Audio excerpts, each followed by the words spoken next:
palabra del Señor en el libro de Hechos, capítulo 4, del 1 al 22. Vamos a compartir la palabra. Yo le puse como título a este mensaje: enemigo público número 1. Diga conmigo: enemigo público número 1. Pero dígalo con convicción: enemigo público. No, ni usted se lo cree. Enemigo público número 1. Y usted va a entender por qué usted es un enemigo público número 1. ¿Por qué nosotros somos un enemigo público número 1? Hechos capítulo 4 del 1 al 22. Vamos a leer bastante Biblia en esta noche. Esta noche vamos a tener una clase, vamos a leer bastante la palabra de Dios. Aunque prepare su Biblia, su anotador, porque va a ser de mucha bendición esta noche este estudio de la palabra de Dios. Hechos capítulo 4 dice de esta manera: hablando ellos al pueblo, vinieron sobre ellos los sacerdotes con el jefe de la guardia del templo y los saduceos, resentidos de que enseñasen al pueblo y anunciasen en Jesús la resurrección de entre los muertos. Y le echaron mano y los pusieron en la cárcel hasta el día siguiente, porque era ya tarde. Pero muchos de los que habían oído la palabra creyeron, y el número de los varones eran como 5.000. Diga conmigo: 5.000. Aconteció al día siguiente que se reunieron en Jerusalén los gobernantes, los ancianos y los escribas, y el sumo sacerdote Anás y Caifás y Juan y Alejandro, y todos los que eran de la familia de los sumos sacerdotes. Y poniéndolos en medio le preguntaron: ¿con qué potestad o en qué nombre habéis hecho vosotros esto? Entonces Pedro, lleno del Espíritu Santo, les dijo: gobernante del pueblo y anciano de Israel, puesto que hoy se nos interroga acerca del beneficio hecho a un hombre enfermo, de qué manera éste haya sido sanado, sea notorio a todos vosotros y a todo el pueblo de Israel que en el nombre de Jesucristo de Nazaret, a quien vosotros crucificaste y a quien Dios resucitó de los muertos, por él este hombre está en vuestra presencia sano. Este Jesús es la piedra reprobada por vosotros, los edificadores, la cual ha venido a ser cabeza del ángulo, y en ningún otro hay salvación, porque no hay otro nombre bajo el cielo dado a los hombres en que podamos ser salvos. Entonces, viendo el denuedo de Pedro y de Juan, y sabiendo que eran hombres sin letra y del vulgo, se maravillaban y les reconocían que habían estado con Jesús. Y viendo al hombre que había sido sanado, que estaba en pie con ellos, no podían decir nada en contra. Entonces le ordenaron que saliesen del concilio y conferenciaban entre sí, diciendo: ¿qué haremos con estos hombres? Porque de cierto señal manifiesta ha sido hecha por ellos, notoria a todos los que moran en Jerusalén, y no lo podemos negar. Sin embargo, para que no se divulgue más entre el pueblo, amenazámosles para que no hablen de aquí en adelante a hombre alguno en este nombre. Y llamándolo, les intimidaron que en ninguna manera hablasen ni enseñasen en el nombre de Jesús. Mas Pedro y Juan respondieron diciéndole: juzgad si es justo delante de Dios obedecer a vosotros antes que a Dios, porque no podemos dejar de decir lo que hemos visto y oído. Ellos entonces les amenazaron y les soltaron, no hallando ningún modo de castigarle por causa del pueblo, porque todos glorificaban a Dios por lo que se había hecho, ya que el hombre que estaba enfermo, en quien se había hecho este milagro de sanidad, tenía más de 40 años enfermo. El comienzo de la iglesia primitiva, como se la conoce, fue un comienzo muy difícil. Perseguidos, encarcelados, ejecutados, la iglesia primitiva pagó un precio por su crecimiento, por su establecimiento. Los primeros hombres y mujeres de Dios que formaron la iglesia estaban seguros de su pasión por la obra y estaban dispuestos a entregar su vida por el desarrollo de la iglesia. El desarrollo de todo movimiento se basa en su credo. ¿En qué creo? ¿Cuáles son las bases para su creencia? ¿Y cómo sostengo lo que creo? La iglesia primitiva en los primeros tiempos fue la iglesia que fue sacudida, que fue maltratada, que fue encarcelada, que fue ejecutada. Todos conocemos más o menos la historia de la iglesia primitiva. Cuando ellos arrancaron, una tremenda persecución estaba sobre los discípulos directos de Jesús. Estos hombres de la iglesia primitiva tenían muy en claro en lo que creían. Ellos sabían muy bien cuál era la base de su fe. Ellos sabían muy bien en quién estaban confiando. Pedro declara su fe, su confianza y su pasión en el capítulo 4 de Hechos, versículo 10. Yo le dije recién que el desarrollo de todo movimiento se basa en su credo. ¿En qué creo? ¿Cuáles son las bases para su creencia? ¿O cómo sostengo lo que creo? Y Pedro estaba convencido y persuadido en lo que creía. Versículo 10 del capítulo 4 dice: ustedes y toda la gente de Israel deben saber que este hombre está aquí, completamente sano, gracias al poder de Jesús de Nazaret, el Mesías. Ustedes ordenaron que a Jesús lo mataran en una cruz, pero Dios lo ha resucitado. Solo Jesús tiene poder para salvar. Solo Él fue enviado por Dios. Y en este mundo, solo Él tiene poder para salvarnos. Otra versión dice: y en ninguno otro hay salvación, porque no hay otro nombre bajo el cielo dado a los hombres en que podamos ser salvos. Pedro tenía la seguridad que Jesús era el Hijo de Dios, que murió y resucitó de entre los muertos por el poder de Dios, y que no hay salvación en ningún otro nombre, solamente en el poderoso nombre de Jesús. Pedro estaba convencido, estaba persuadido. Su credo era la confianza de saber que Jesús, el Hijo de Dios, vino a la tierra, murió en una cruz, al tercer día resucitó y hoy camina vivo porque eres el Rey de Reyes, Señor de Señores. La fe de Pedro se basaba en la resurrección de Cristo. Nuestra fe se basa en la resurrección de nuestro Señor Jesucristo. Porque si no, estaríamos como cientos de religiones que tienen a un hombre o a una mujer como bandera o estandarte, pero que está muerto, que murió y nunca resucitó. En cambio nosotros, nuestro credo, nuestra fe, nuestra confianza está en que el Hijo de Dios vino a la tierra, murió por mis pecados, pero al tercer día resucitó y hoy Él camina vivo y victorioso. Nosotros no lo hacemos resucitar a Cristo una vez al año. Cristo resucitó hace más de 2000 años y nunca más murió. Porque Él es vida y vida en abundancia para el que cree. Hoy muchas familias, mucha gente tienen a un Dios muerto. Tienen un Dios que murió, que fue buen hombre, fue buena mujer, pero murió y no resucitó. ¿Y de qué te sirve seguir a un muerto? ¿De qué te sirve seguir a una persona que murió y nunca más se levantó de la tumba? Pero nosotros creemos en un hombre que en una cruz entregó su espíritu, pero al tercer día se levantó victorioso entre la muerte, porque el poder de Dios lo levantó para que tenga vida y vida en abundancia. Y la vida que tiene Cristo es la vida que usted y yo disfrutamos todos los días, porque dice la palabra que la muerte no tiene autoridad y no tiene poder en el Rey de Reyes, Señor de nosotros. Él es el Rey de Reyes y Señor de nosotros. Él es nuestro Señor. Pedro tenía la seguridad que Jesús era el Hijo de Dios, que murió y resucitó de entre los muertos por el poder de Dios, y que no hay salvación en ningún otro nombre, solamente en el poderoso nombre de Jesús. Uno, acá en el mismo barrio, en nuestra misma ciudad, uno se cansa de ver altares por todos lados, y todos esos altares son imagen de alguna persona que habrá sido buena. Yo nunca los conocí. Habrá sido bueno, pero murieron y están muertos. Y le hacen un altar y le prenden vela, porque debe tener miedo a la oscuridad seguramente. Le hacen un techo porque debe tener frío, y lo cuidan y lo limpian.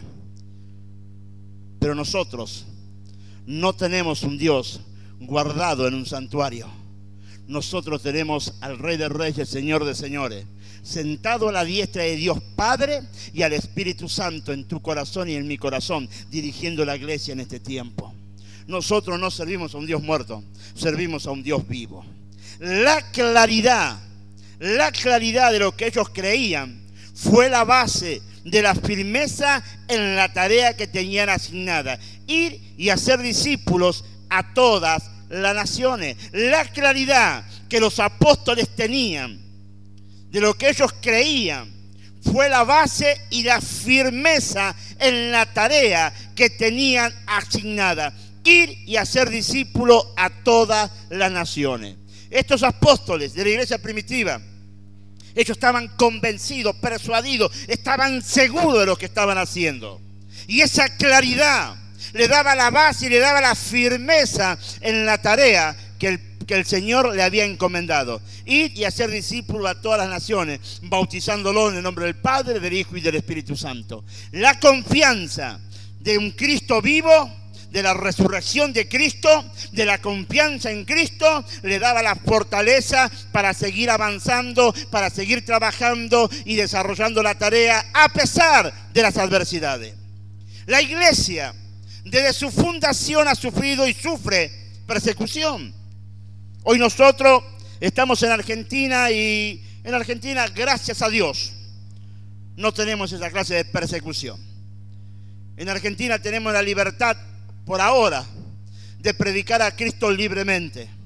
Tenemos la libertad, por ahora, de anunciar el Evangelio del Señor libremente y de disfrutar de poder reunirnos, cantar, alabar y glorificar el nombre del Señor. Pero hoy, como hace muchos tiempos atrás, en muchos países la iglesia es perseguida. La iglesia es atormentada, la iglesia es masacrada, la iglesia está sufriendo y padeciendo violencia. Y no estoy contando una historia rara, estoy contando una realidad en muchos países. México, un país donde en cierta zona, donde los narcotraficantes son los que gobiernan y los que mandan, matan a los pastores. Hablaba el otro día casualmente con los apóstoles mexicanos, que hay una zona en México que los pastores le tienen que pagar a los narcotraficantes para que puedan abrir la iglesia y predicar a Cristo. Si no pagan, ellos entran y no importa a quién maten. Y usted dice, ¿puede ser verdad esto? Es una realidad. Y no tener que irte muy lejos. Aquí en América hay persecución. Nosotros estamos en una tierra bendecida, donde hoy podemos predicar libremente el Evangelio de Cristo. La iglesia de su fundación ha sufrido y sufre persecución. En el capítulo 5, nuevamente los apóstoles son encarcelados. En el capítulo 6, Esteban, el diácono, es asesinado a piedrada. En el capítulo 8, el gran perseguidor de la iglesia, Saulo de Tarso, se levanta con furia. La pregunta que muchas veces me hice, y seguramente usted también se la habrá realizado, es: ¿por qué la iglesia fue y es perseguida? ¿Por qué la iglesia es tan sacudida desde afuera y desde adentro? Cuando digo iglesia, digo personas. ¿Por qué la iglesia en este tiempo sigue siendo perseguida, sacudida desde afuera y desde adentro? Y usted sabe que yo encontré alguna respuesta. Encontré alguna respuesta a esta pregunta y pude entender por qué la iglesia es perseguida. Cuando digo iglesia, digo persona. Usted es iglesia. Levante la mano y diga: yo soy iglesia. La iglesia es perseguida, la iglesia es atribulada, la iglesia es muchas veces forzada, la iglesia muchas veces es violada, la iglesia muchas veces es maltratada, la iglesia muchas veces tiene que soportar la presión de ambos lados, muchas veces de adentro y de afuera. Y le dije que yo iba a encontrar alguna respuesta. Pedro, junto con sus compañeros, fueron perseguidos, encarcelados, y se le ordenó que no hablase el Evangelio de Cristo. Y esto me impactó, capítulo 4 de Hechos, versículos 17 y 18. Fíjese esta parte, a mí me impactó cuando leí esta parte, a pesar que la leí muchísimas veces, pero esta mañana la palabra golpeaba fuerte mi corazón. Dice, versículo 17, debemos impedir Debemos impedir que lo sepa más gente. Tenemos que amenazarlos para que dejen de hablar del poder de Jesús. Los religiosos decían esto. Así que los llamaron a los apóstoles y le ordenaron: no le digan a nadie lo que ha pasado y dejen de enseñar a la gente acerca del poder de Jesús. Preste bien atención a estos versículos. Los religiosos, los saduceos, los fariseos, los religiosos de la época, llaman a los apóstoles y lo amenazan para que no prediquen el evangelio de Cristo. ¿Quién estaba atrás de esta barrera, de esta censura, de esta prohibición de predicar el evangelio? ¿Era un poder humano o era un poder espiritual? Para entenderlo, tenemos que retroceder un tiempo atrás, aproximadamente 2 años. Satanás estaba presente cuando Pedro reconoció al Señor como el Mesías, el Hijo de Dios, el ungido de Dios, y escuchó la misión que Pedro tendría. Mateo capítulo 16.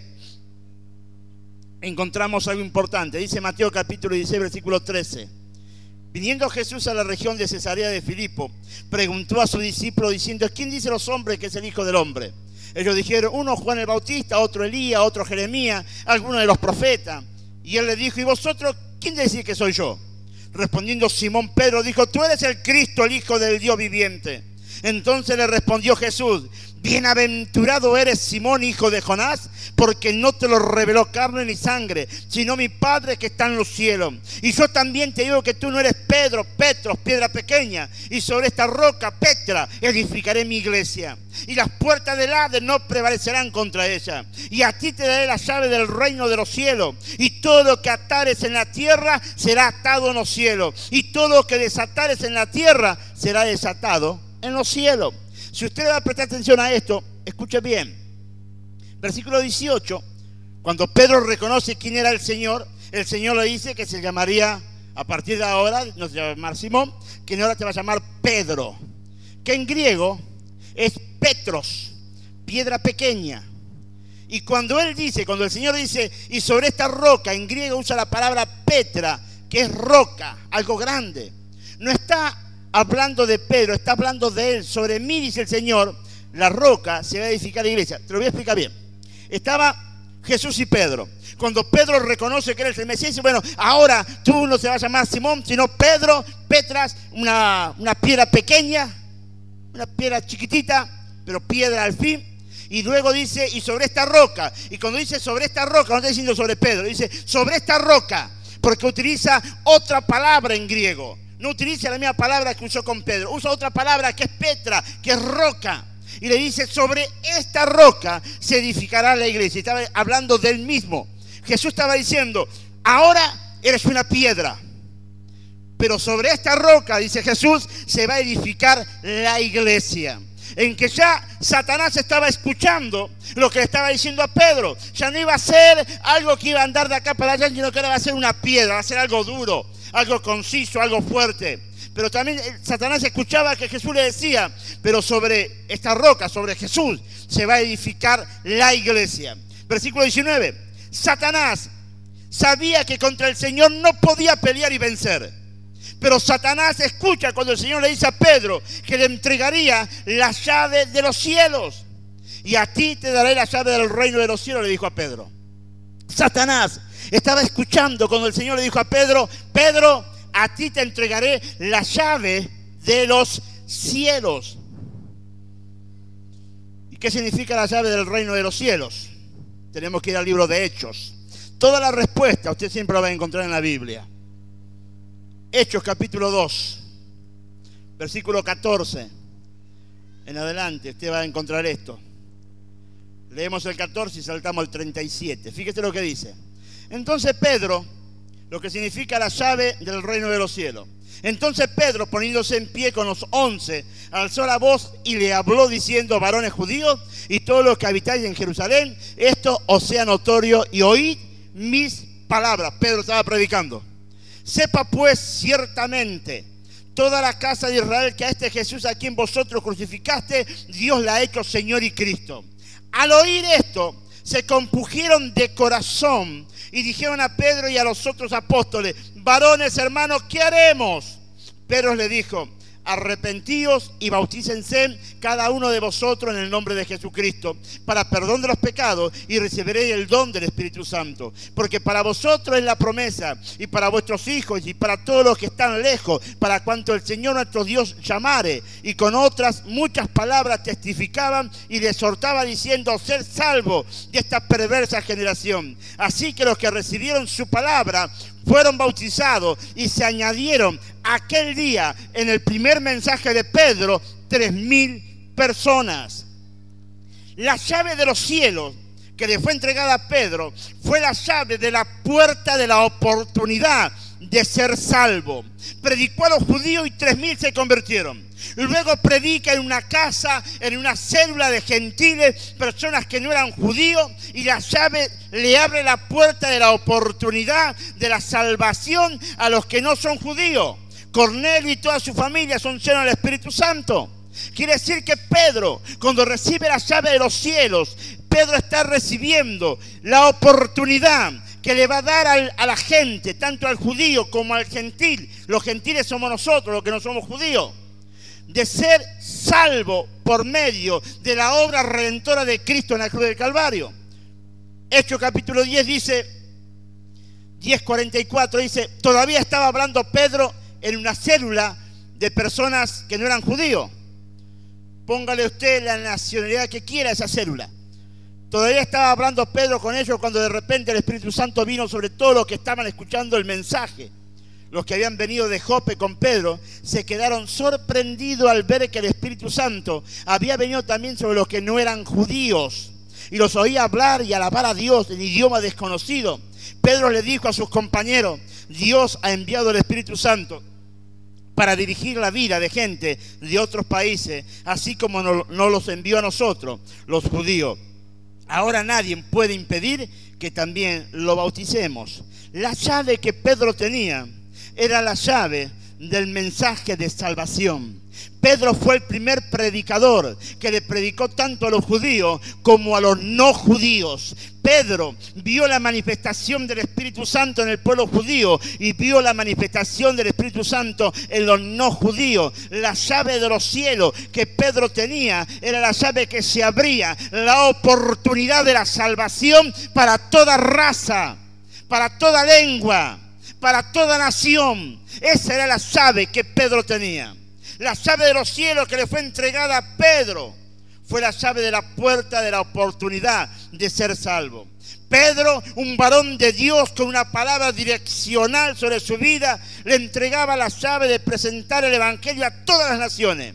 La autoridad de desatar y atar, la autoridad de la iglesia. Nosotros somos iglesia. Pedro estaba en el momento cuando él testifica, tú eres el Mesías. Y Jesús le dice, Pedro, a ti te entrego la llave del reino de los cielos. Y Satanás estaba escuchando la tarea que el Señor le estaba encomendando a Pedro. Usted lee un poquito más abajo de ese capítulo de Mateo, y usted va a encontrar que el Señor le dice a Pedro, apártate de mí, Satanás, porque me eres estorbo. Satanás escuchó que Pedro iba a tener la llave para la predicación y ya lo atacó a Pedro. Ahí nomás. Luego pasaron 2 años, vino el Espíritu Santo en Pentecostés, Pedro predica y Satanás tenía que frenarlo de alguna manera. Lo metió en la cárcel una, lo metió en la cárcel 2 veces, lo persiguieron, lo castigaron, lo golpearon, pero Pedro seguía predicando. ¿Por qué? Porque Pedro tenía una tarea. Versículo 18, Mateo capítulo 16, versículo 18. Pedro, un varón de Dios con una palabra direccional sobre su vida, le entregaban la llave de presentar el evangelio a todas las naciones. La autoridad de desatar y atar y la autoridad de la iglesia. Nosotros somos iglesia, ¿eh? Y yo también te digo que tú eres Pedro, y sobre esta roca edificaré mi iglesia y las puertas del infierno no van a prevalecer contra ti. Y a ti te daré la llave del reino de los cielos, y todo lo que atares en la tierra será atado en los cielos, y todo lo que desatares en la tierra será desatado en los cielos. Satanás, presta atención a esto, Satanás hasta el día de hoy persigue a la iglesia, porque la palabra direccional que le fue entregada a Pedro repercute hasta hoy en nuestras vidas. ¿Qué te quiero decir? Que Satanás buscará la forma de detenerte, porque sabe que tú eres un escogido de Dios para sacudir los cimientos del infierno con el poder sobrenatural de Dios sobre tu vida. La promesa, la palabra que Dios soltó sobre Pedro, es la palabra que repercute en tu vida y en mi vida. Por eso el enemigo va a buscar por todos los medios de frenar tu fe, de frenar tu ministerio, de apagar tu confianza en Dios, porque sabe que tú tienes una tarea específica, que tú tienes un llamado específico, que Dios está contigo como un poderoso gigante, que Dios pelea tu batalla, que Dios respalda tu vida. Entonces Satanás dice: a este no lo puedo dejar crecer. Así como lo atacó a Pedro, ataca a la iglesia en este tiempo, porque sabe que usted le va a hacer temblar las patas al diablo cuando usted crezca en fe y en confianza en el Rey de Reyes, Señor de Señores. Por eso el enemigo va a atacar por todos lados. El enemigo va a buscar de romper tu confianza en el Señor. Satanás sabe que nosotros somos el enemigo público número 1 de él y de toda su hueste de maldad. Nosotros para el infierno somos el enemigo público número 1. Eliminamos demonios de todos los tamaños en el poder sobrenatural de Dios. Primera de Pedro 2:9 dice: mas vosotros sois linaje escogido, real sacerdocio, nación santa, pueblo adquirido por Dios, para que anunciéis las virtudes de aquel que os llamó de la tiniebla a su luz admirable. Satanás sabe, iglesia, Satanás sabe que tú no eres producto de la casualidad. Tú eres producto de un propósito de Dios en esta tierra. Que Dios te ha llamado para impactar las naciones. Que Dios te ha llamado para que seas un generador de cambio. Que Dios te ha llamado para que la gloria de Dios se manifieste en tu vida. Y cuando se manifieste en tu vida, va a impactar tu familia, va a impactar tu barrio, va a impactar tu ciudad, va a impactar una nación. Porque Dios quiere usarte a ti. Simplemente a ti. Hechos dice: pero quiero que sepan que el Espíritu Santo vendrá sobre ustedes y que recibirán poder para hablar en mí en Jerusalén, en todo el territorio de Judea y de Samaria, y también en los lugares más lejanos del mundo. Y le está hablando a la iglesia. Diga conmigo: me está hablando a mí. Dios te capacita con poder. Dios te unge con unción fresca. Dios te da sabiduría, Dios te da autoridad, Dios te reviste de gloria para manifestar el poder de Cristo Jesús aquí en la tierra.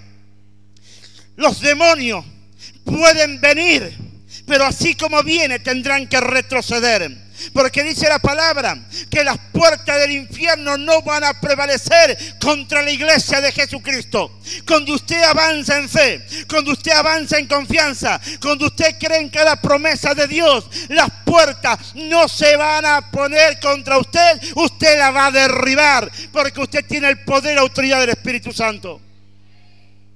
Primera de Juan capítulo 5, 18 dice: sabemos que los hijos de Dios no pecan, porque Jesucristo, el Hijo de Dios, los cuida y el diablo no puede hacerle daño. ¿Entendió esta parte? El diablo a un hijo de Dios no lo puede tocar. Si tú te mueves correctamente en Dios, hace las cosas correctamente en Dios, el diablo no te puede tocar. Por eso usted y yo somos el enemigo público número 1 de Satanás. Satanás te ve y tiembla. Los demonios te ven y tiemblan, porque sabe que donde pisa un hijo de Dios, los demonios no se levantan. Donde pisa un hijo de Dios, los demonios se sujetan. Donde pisa un hijo de Dios, los demonios tienen que irse, porque la autoridad está sobre la iglesia. Usted es iglesia, yo soy iglesia. Usted tiene autoridad dada por el Padre para deshacer las artimañas del diablo. Usted tiene el poder. Por eso el enemigo se enoja. Por eso el enemigo busca por todos los medios de bloquearte, de anularte, de mentirte, de seducirte, porque sabes que tú tienes un propósito para con Dios. Satanás escuchó cuando dijo: mi iglesia será revestida de poder. Y usted es iglesia. Satanás escuchó cuando el Señor dijo: y en mi nombre echarán fuera demonios. Satanás escuchó cuando dijo: todo lo que ates en la tierra se ata en el cielo, y que lo que desato en la tierra se desata en los cielos. Toda autoridad ha sido dada a la iglesia. Satanás escuchó, y como él escuchó, él quiere bloquearte. Entonces va a buscar todos los medios para que tú no crezcas. Te va a poner todas las excusas para que tú no crezcas. Te va a decir: ¿para qué te vas a congregar? ¿Para qué vas a ir a la célula? ¿Para qué vas a servir? ¿Para qué? ¿Para qué? ¿Para qué? ¿Para qué? ¿Sabe por qué? Porque Satanás sabe que tú eres el enemigo público número uno de él. Y cuando tú te activas en fe, crees en Dios, confías en Dios, Satanás solamente se tiene que hacer a un costado. Las puertas del infierno no prevalecen contra la iglesia. ¿Qué te quiero decir de esto? Que cuando las puertas se te cierran, pateala, rompela, deshacela, porque tenés autoridad. Porque la palabra dice: mayor aquel que está con nosotros que aquel que está en el mundo. La palabra del Señor dice: y en breve mi Señor pisará al enemigo. Pero usted tiene que creer, usted tiene que confiar. Usted tiene que saber que Satanás te está mirando como el enemigo público número uno. Hay cristianos que le hablan del diablo y tienen miedo. Y usted sabe que el diablo le tiene miedo a usted. Cuando usted entiende la posición de un cristiano, cuando usted entiende que el poder de Dios está sobre su vida, cuando usted entiende que el Señor pelea por nosotros, cuando usted entiende que Jehová está conmigo como poderoso gigante, cuando usted entiende que Él está delante mío, cuando usted entiende que Él pelea mi batalla, usted se va a dar cuenta que el diablo lo ve a usted y le agarra urticaria. El diablo lo ve a usted y dice: sonamos, rajemos de acá que llegó un hijo de Dios, una hija de Dios. Pero usted tiene que empezar a activar la fe. ¿Sabe por qué el diablo controla tu hogar y tu familia? ¿Sabe por qué el diablo controla tu finanza? ¿Sabe por qué el diablo controla tu sistema emocional? Porque usted se lo cede. Porque la Biblia dice que aquellos que estamos en Cristo Jesús, que no cometemos pecados, que vivimos en santidad con el Señor nos defiende y el diablo no me puede tocar. Entonces, cuando nosotros cedemos en alguna área, el diablo se mete. Usted tiene una casa, ventanas con rejas, puertas con candado. Usted está bien asegurada su casa. Usted sabe que normalmente nadie se va a poder meter. Pero un día cuando usted se olvide una ventana abierta y una reja abierta, entonces alguien se le puede meter. Así es la vida del cristiano. Cuando usted está en Cristo, confía en el Señor y vive para Dios, el diablo no te puede tocar. Pero en cuanto vos le abriste alguna pequeña puertita por algún pensamiento, alguna actitud, alguna reacción, el diablo encontró un agujerito y por ahí se metió. Pero el diablo dice la palabra que el diablo a usted ni a mí, lo que hacemos la voluntad del Padre, no nos puede tocar. Por eso anda enojado. Diga conmigo: el diablo está enojado. Porque soy un hijo de Dios. Pero también el diablo tiene la capacidad de seducirte y de engañarte. Porque el diablo sabe, con el Señor mano a mano no se aguanta un round. Y diga conmigo: y conmigo tampoco. Ellas son medias, ¿eh? Vamos de vuelta. Y conmigo tampoco. Porque soy un hijo de Dios. Claro. ¿Quién te enseñó a vos que al diablo hay que respetarlo? Al diablo hay que patearlo. Al diablo hay que echarlo. Al diablo hay que atarlo. Al diablo hay que decir el lugar que le corresponde. A ti te corresponde un lago de azufre y fuego. A mí me corresponde el reino del cielo y la gloria del Señor. Entonces enseñar al diablo dónde le corresponde a él y dónde vamos nosotros. Lo que pasa es que muchas veces Te han enseñado de que al diablo no hay que molestarlo para que no te moleste, y esa es una mentira bien del diablo. Porque al diablo, aunque vos no lo molestes, te está molestando. Entonces tenés dos cosas: dejar que el diablo te siga molestando o reprendelo, atalo y echarlo fuera. Mostrarle tu chapa. Sacá la credencial ahí de un hijo de Dios y decirle, no, mirá con quién te estás metiendo. Empezá a marcar tu territorio. La Biblia dice que todo lo que pise la planta de mis pies es mío. Empieza a marcar usted su territorio. El diablo no tiene autoridad sobre su vida. Crea en Dios. Porque si usted no cree en Dios, no confía en Dios y no se atreve a jugarse por Dios, el diablo vino para matar, engañar y destruir. El diablo vino para robar tu felicidad. Vino para robar tu economía, vino para robar tu familia, vino para robar tu salud, vino para robar tus sueños y proyectos. Pero tú tienes que plantarte como un hijo y una hija de Dios y mostrarle que realmente tú crees y confías plenamente en el Rey de Reyes, Señor de Señores. Satanás sabe que somos llamados para ser parte de un ejército de conquista, que tenemos una misión en este mundo. Diga conmigo, tengo una misión en este mundo. Vamos de vuelta. Tengo una misión en este mundo. Ahora diga, yo soy agente de Dios. Pero póngale ganas, yo soy agente de Dios. Y tengo una misión. Mateos, capítulo 28. 28 del 18 al 20 dice: y Jesús se acercó y le habló diciendo: toda potestad, toda autoridad me es dada en el cielo y en la tierra. Por tanto, id y hacer discípulos a todas las naciones, bautizándolos en el nombre del Padre, del Hijo y del Espíritu Santo, y enseñándoles que guarden todas las cosas que yo he mandado. Y aquí yo estoy con vosotros todos los días hasta el fin del mundo. ¿El mundo se acabó? ¿El mundo se acabó? Vamos de vuelta. ¿El mundo se acabó? Entonces, ¿con quién está el Señor?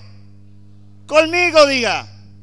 Porque dice, fíjese, dice, y yo estoy con vosotros todos los días hasta el fin del mundo. Si el mundo no se acabó, Dios, el Señor, sigue caminando a tu lado, sigue acompañándote, se sigue moviendo a tu derecha y a tu izquierda, porque el Señor está contigo como un poderoso gigante. Por eso usted es un agente del Señor para cumplir una misión de rescatar a los perdidos para el reino de los cielos. Por eso Satanás está enojado contigo.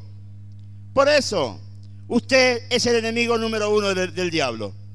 Pero usted tiene que entender que si usted es el enemigo número uno del diablo, quiere decir que la gloria del Señor está sobre su vida. Porque si usted no es enemigo número uno del diablo, el diablo no te va a molestar. Entonces quiere decir que el Señor no está contigo. Es fácil la deducción. Si el diablo a vos no te joroba, quiere decir que no estás con Dios. Pero si el diablo te joroba, quiere decir que tú estás con Dios. Ahora la pregunta del millón es: ¿qué hago con los problemas que tengo? ¿Qué hago con las dificultades que tengo? ¿Qué hago con los trompiezos que tengo? ¿Sabe lo que tiene que hacer? La palabra del Señor dice que nosotros no fuimos llamados para retroceder, sino para avanzar. No importa tu problema, no importa tu dificultad, no importa lo que estás atravesando. La Biblia dice: puesto los ojos en Jesús, el automador y consumador de la fe. Cuando yo pongo los ojos en Jesús, yo avanzo. Y cuando de repente me doy cuenta, mi problema quedó atrás y la gloria me está acompañando. Pero tú tienes que avanzar, no te quedes, que las trabas no te frenen, que las dificultades no te frenen. Avanza, porque es tu obligación. Es tu obligación avanzar y conquistar, porque Dios te ha dado todas las herramientas para que seas un conquistador en todas las áreas. El diablo te va a decir que no podés. Decir al diablo: ándate al diablo. Yo puedo, porque el Señor está conmigo como un poderoso gigante. Y cuando el Señor camina de tu lado, te puedo asegurar que no hay nada que se cierre. Todo se abre a tu paso, porque Dios bendice a los hijos. Amén. Fíjese que nosotros tenemos una misión. Ir y predicar el Evangelio, hacer discípulos, bautizar en el nombre del Padre, del Hijo y del Espíritu Santo. Primera de Juan 5:19 dice, le pido a los músicos que van a estar subiendo. Primera de Juan capítulo 5 versículo 19 dice, sabemos que somos de Dios y que el resto de la gente en el mundo está dominada. ¿Por quién? Pero fíjese, sabemos que somos de quién, de Dios, y el resto de la gente está dominada por el diablo. ¿Y quién es el resto de la gente? El resto de la gente es tu familia, es tu amigo, tus compañeros. Está dominado por el enemigo. ¿Cómo podemos rescatarlo? Confiando en Dios, creyendo en Dios, glorificando a Dios y avanzando todos los días. No te detengas. Cuando estés desanimado, no te detengas, esforzate. Cuando las fuerzas se hayan acabado, esforzate. Cuando todos te digan que es imposible, esforzate. Porque Dios pelea de tu lado.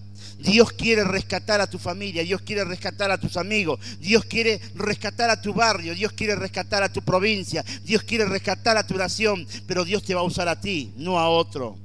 Nuestra misión es rescatar al mundo del poder del maligno, donde el diablo lo tiene encarcelado. Esta misión que el Señor nos encargó, nos colocó como el enemigo público número 1 del diablo. Simple.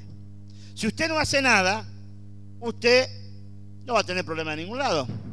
Pero si usted es un hijo de Dios y cumple la misión que el Señor le ha encomendado, usted como el enemigo número 1 del diablo.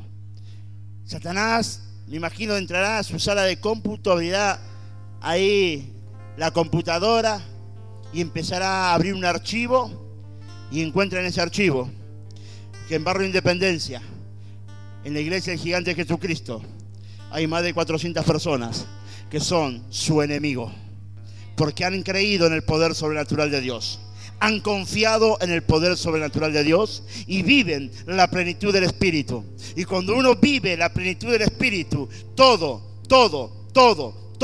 es posible para el que cree. Y usted va a empezar a experimentar lo sobrenatural de Dios sobre su vida, su hogar y su familia. Así como la iglesia primitiva fue perseguida y obstaculizada para predicar de Cristo, así nosotros somos obstaculizados y atacados por el enemigo. Satanás no quiere que usted predique. Satanás no quiere verte feliz. Satanás no quiere verte prosperado. Satanás no quiere verte verdaderamente gozoso de la salvación que Él nos regaló. Y Él va a poner todo su empeño. Pero quédate tranquilo, que el Señor pelea nuestra batalla. El Señor se levanta como poderoso gigante. El Señor dijo que la batalla no es tuya, la batalla es de Él. Y yo no conozco todavía uno que le haya ganado una batalla al Señor. Sea cual sea tu batalla, sea cual sea tu lucha, sea cual sea tu problema, confía en el Señor y avanza, avanza, avanza, porque las puertas del infierno no prevalecen cuando la iglesia avanza. Nosotros tenemos que entender y comprender que en Mateo capítulo 16 y 18 dice, y sobre esta roca edificaré mi iglesia, y las puertas del infierno no van a prevalecer contra ella. Sobre Cristo Jesús, nosotros estamos arraigados y afirmados en la roca que es Cristo. Y en esa roca que es Cristo, nosotros deshacemos toda mentira de Satanás sobre tu vida. Nosotros como iglesia tenemos una misión en esta tierra. Y tenemos toda autoridad de Dios para que el cielo sea manifestado en la tierra. Diga conmigo, tengo toda autoridad para que el cielo se manifieste en la tierra. Usted tiene autoridad. Usted fue llamado para ganar. Usted fue llamado para ser un conquistador. Usted fue llamado para sacudirle las piernas al diablo. Usted fue llamado para atar al enemigo y desatar las bendiciones sobre su vida, su casa, su familia y su ministerio. El enemigo público número 1 del infierno tiene su nombre. Usted hará correr a su enemigo de su vida, de su familia y de su barrio. Pero es usted. Usted tiene la autoridad. Usted tiene autoridad. La palabra de Dios dice que al que cree, todo, absolutamente todo es posible. Usted tiene que orar. Usted tiene que creer. Usted tiene que confiar. pero usted tiene que avanzar. No se quede parado. Avance, conquiste y usted va a ver la gloria de Dios manifestada sobre su vida. Póngase de pie un momentito y vamos a adorar a Dios. Las puertas del infierno no prevalecerán contra la iglesia que avanza. Usted es iglesia. Usted tiene que avanzar en todas las cosas. Nosotros no fuimos llamados para retroceder, sino para avanzar en todo tiempo. Satanás sabe que usted es un escogido de Dios y el Señor está con usted para vencer. Usted es el enemigo público número 1 del diablo, porque usted es un escogido de Dios. Usted es un llamado de Dios. Usted es el ungido de Jehová. Usted tiene poder y autoridad cedida por el Espíritu Santo. Usted puede ser un conquistador en todas las áreas. Adoremos a Dios un momentito y ya estamos culminando en esta noche. Usted acaba de ver un mensaje del pastor Ramón Dorado del Ministerio Internacional El Gigante es Jesucristo.